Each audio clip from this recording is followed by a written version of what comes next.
Member for Mulka. Thank you, Madam Speaker. Question to the Minister for Corrections.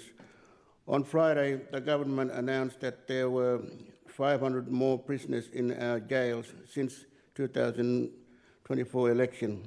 Of these 500 people, how many are Aboriginal people? What are the current percentage of Aboriginal people contained in and detained by corrections in the Northern Territory, adult and youth facilities, and how does this situation align with the Aboriginal Justice Agreement? Minister for Corrections. Thank you, Madam Speaker. And look, I'll start by saying I don't have those exact figures right here now because that's some very technical data. And I can undertake to get that to you, and I will undertake to do that. But, Madam Speaker, what I want to talk about is continue talking about is this crisis caused by the previous government that put these people into prison. And what I can say, Madam Speaker, if you don't want to go into the prison and you don't want to experience overcrowding, don't commit the crime. It's pretty simple.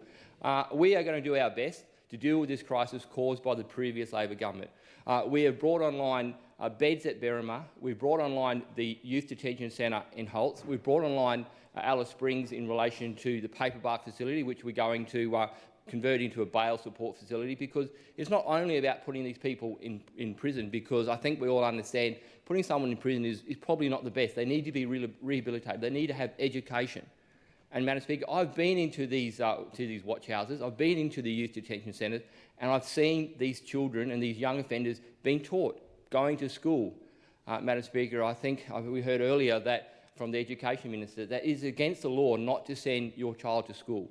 And that's unfortunately what happened to some of these young offenders. They don't go to school because of whatever circumstances, so they are being deprived of what it takes to be an educated person. And, Madam Speaker, I make no apologies. Unfortunately, you need to be educated in this world today. You need to be able to do your daily finances. You need to be able to go to the shop and give some money and get the right change back. You need to be able to balance your budget.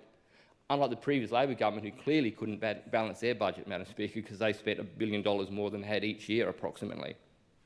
So it's important, Madam Speaker, that we deal with this crisis, and it's going to be expensive, and it's not nice in prison.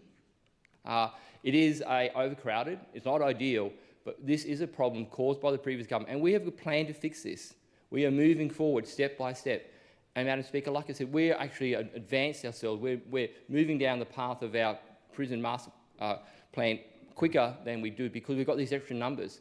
We are bringing more beds online. We acknowledge that there's going to be a staffing crisis, and I've heard the workforce cry out saying they're working 16, 18-hour days. There's short staff. So we're doing something about that as well, Madam Speaker. We're here to work with the Corrections Union. We're here to work with the Commissioner to make sure that going to your job as a correction officer is safe, that you get home and you're not overworked. We don't want to burn people out. We know that living in the Darwin is a great lifestyle. You need to have your time off. You need to spend time with your family, and also it needs to be safe, Madam Speaker. So we make no apologies. If you commit a crime in the Northern Territory, we're going to find you a bed.